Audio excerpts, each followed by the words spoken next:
Sudah hampir 2 tahun kita mengalami pandemi COVID-19. Keadaan pandemi telah mengubah pola hidup agar menjadi lebih sehat. Pemerintah pun sudah mengeluarkan himbauan agar masyarakat dapat menahan diri untuk bepergian keluar rumah agar penularan COVID-19 tidak melonjak kembali. Kehadiran vaksin antivirus corona sepertinya membuat dunia lebih siap. Vaksin akan membantu mengurangi risiko tertular virus yang awalnya menyebar di kota Wuhan, Provinsi Hubei, Republik Rakyat Tiongkok tersebut. Jika tertular, risiko mengalami gejala berat bahkan kematian juga bisa ditekan. Oleh karena itu, ada perkiraan pandemi bakal semakin sirna di tahun 2022. Namun hal ini kembali kepada setiap individu masing-masing dalam menyikapinya. Akankah gelombang positif COVID berikutnya akan terjadi pasca libur panjang 2021? Potensi gelombang ketiga COVID-19 di tanah air diprediksi terjadi di akhir tahun 2021.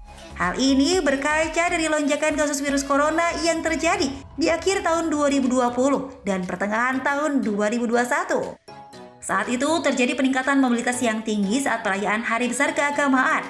Agar hal serupa tak terulang lagi, dibutuhkan upaya dan langkah-langkah antisipasi. Dan apa saja langkah antisipasinya agar pasca libur panjang jumlah terpapar COVID-19 tak melonjak? Untuk itu, kita akan membahas bersama dokter di studio.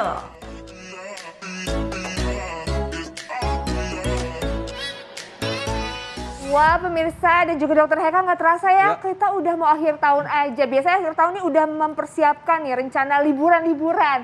Apalagi udah banyak dan aku juga nih udah vaksin dosis lengkap. Tapi dokter Haikal tetap ada rasa-rasa takut nih dokter Parno. Kira-kira bakalan ada lonjakan kasus lagi nggak ya kayak tahun lalu? Apalagi kan tahun lalu kan abis pasca libur panjang tuh langsung banyak banget kasus COVID. Terus banyak ambulan berseliweran, ih ngeri.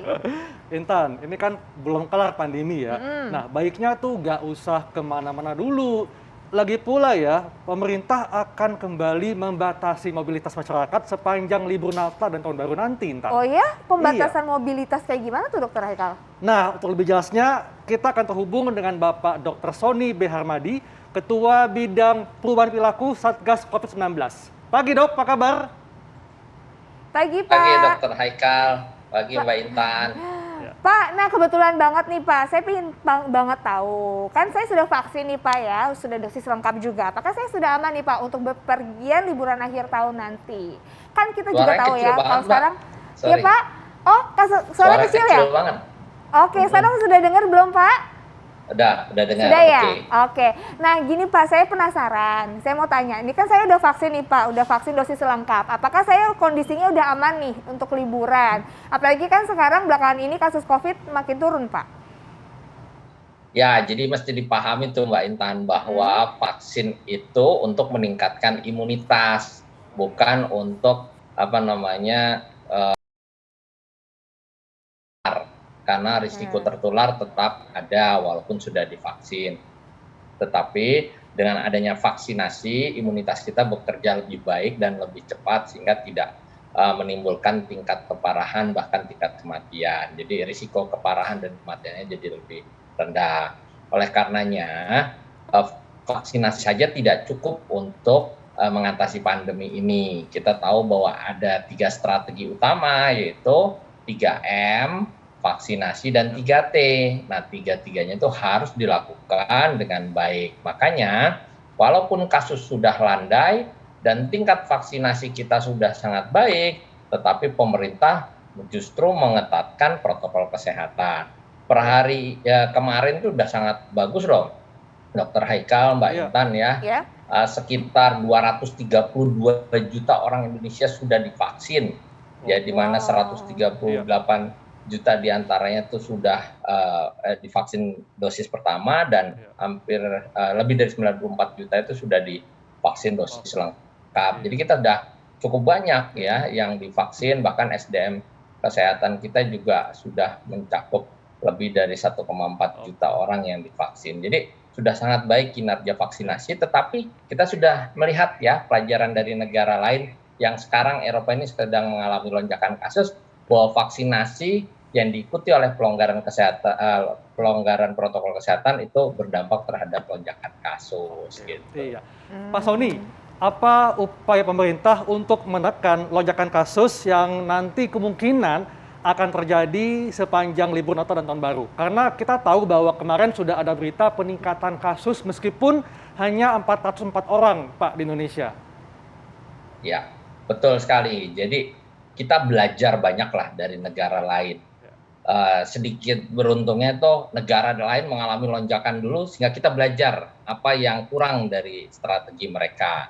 Nah, di situ ada beberapa yang kita pelajari. Yang pertama, biasanya pelandaian kasus diikuti oleh pelonggaran protokol kesehatan dan itu ternyata menimbulkan lonjakan lagi sehingga kita terus akan memperketat protokol kesehatan.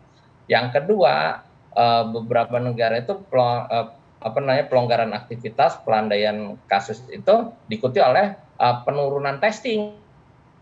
Ya, nah justru kita mendorong peningkatan testing, ya. Bahkan beberapa waktu yang lalu dalam satu hari saja kita mengetes lebih dari 195.000 orang, ya, hampir 200.000 orang sehari kita tes, ya. Jadi kita tidak pernah melonggarkan testing kita. Jadi upaya untuk menemukan, mendeteksi itu selalu dilakukan dan protokol kesehatan justru kita tambah dengan aturan-aturan yang lebih ketat. Kemudian kita memperhatikan sekecil apapun, sedikit apapun peningkatan kasus itu langsung direspon dengan cepat, ya. Terus juga kita terus melakukan komunikasi risiko. Kita tahu bahwa sekarang sedang menjadi concern dunia ada varian yang namanya Omicron, ya, yang kemungkinan jauh lebih menular daripada varian Delta, padahal varian Delta sendiri sudah sangat menular. Oleh karenanya kita terus, ya, mengambil langkah-langkah secara berhati-hati, termasuk pemerintah kemarin Satgas baru mengeluarkan surat edaran, ya, aturan baru tentang pelaku perjalanan internasional yang harus karantina minimal 7 hari, selama 7 hari. Tapi untuk negara-negara yang berasal dari 8 negara, ya, kalau WNI diperbolehkan masuk dari 8 negara Afrika, tetapi mereka harus karantina selama 14 hari, sedangkan WNA dari 8 negara untuk sementara tidak diperbolehkan masuk. Jadi kita melakukan langkah-langkah mitigasi, ya, terus melakukan komunikasi risiko, mengedukasi masyarakat tidak pernah berhenti untuk protokol kesehatan, bahkan terus menginformasikan tentang kondisi yang ada di berbagai dunia. Lalu juga kami melakukan persiapan kapasitas respon. Jadi pemerintah tuh mempersiapkan fasilitas kesehatan agar jangan sampai kolaps, ya. Jadi disiapkan jangan sampai kita nanti kekurangan. Iya, ini Kira-kira artinya, begitu. oh ya, baik Pak. Ini berarti artinya kita sebagai masyarakat juga semuanya harus bersabar, ya, untuk membatasi mobilitas di libur akhir tahun nanti, ya. Betul, Intan. Dan tentunya Intan juga masyarakat nih harus pikir-pikir lagi nih kalau mau keluar kota, ya. Karena di dalam kota pun kita mesti tetap waspada. Betul kan, Pak? Ya, betul. Ini suara kecil sekali deh. Oh, iya. Iya, Pak. Sudah mendengarkan jelas, Pak? Sudah jelas? Ya, Oke. Jadi artinya kita tetap waspada, Pak, ya. Maupun mau di dalam kota pun atau di luar kota pun tetap waspada karena yang namanya vaksinasi itu bukan menjamin kita tidak akan terhindar dari infeksi COVID, Pak, ya? Betul sekali. Jadi itu salah satu upaya saja, tapi protokol kesehatan itu menjadi sangat penting. Kita perlu ingat bahwa varian apapun cara penularannya sama, ya, selama dia masuk dalam golongan coronavirus. Lalu kemudian proteksi yang kita lakukan juga sama. Dan selama masa menjelang libur Nataru ini, pemerintah terus-menerus mendorong percepatan vaksinasi, ya, cakupan vaksinasi terutama pada kelompok rentan yaitu lansia. Makanya dilakukan juga upaya jemput bola karena lansia kan mungkin sulit, ya, mendatangi fasilitas kesehatan tempat vaksinasi. Jadi ada beberapa wilayah yang dilakukan program jemput bola. Jadi kita upaya percepatan vaksinasi, pengetatan protokol kesehatan, screening pelaku perjalanan internasional dan domestik, lalu kemudian peningkatan testing itu adalah upaya-upaya kita untuk mencegah lonjakan kasus dan kesiapan respon rumah sakit untuk mengantisipasi kalau sampai terjadi lonjakan kasus, kira-kira gitu. Oh, oke. Ini bagaimana dengan respon rumah sakit, Pak? Apakah pemerintah sudah menyiapkan rumah sakit untuk mengatasi jika sampai terjadi lonjakan kasus COVID, Pak? Ya, betul, sudah disiapkan, ya, dengan sangat baik oleh Kementerian Kesehatan, ya, menyiagakan. Kita bersyukur bahwa per hari ini rata-rata bed occupancy rate di Indonesia hanya 3,27%. Seluruh rumah sakit rujukan di Indonesia di bawah 30%. Jadi untuk ketersediaan kamar perawatan COVID sudah memadai. Lalu yang kedua, pemerintah juga telah menyiapkan jutaan obat ya, melebihi kebutuhan saat ini. Bahkan untuk Jawa dan Bali, ketersediaan obat untuk COVID ini sudah melebihi 14% ya.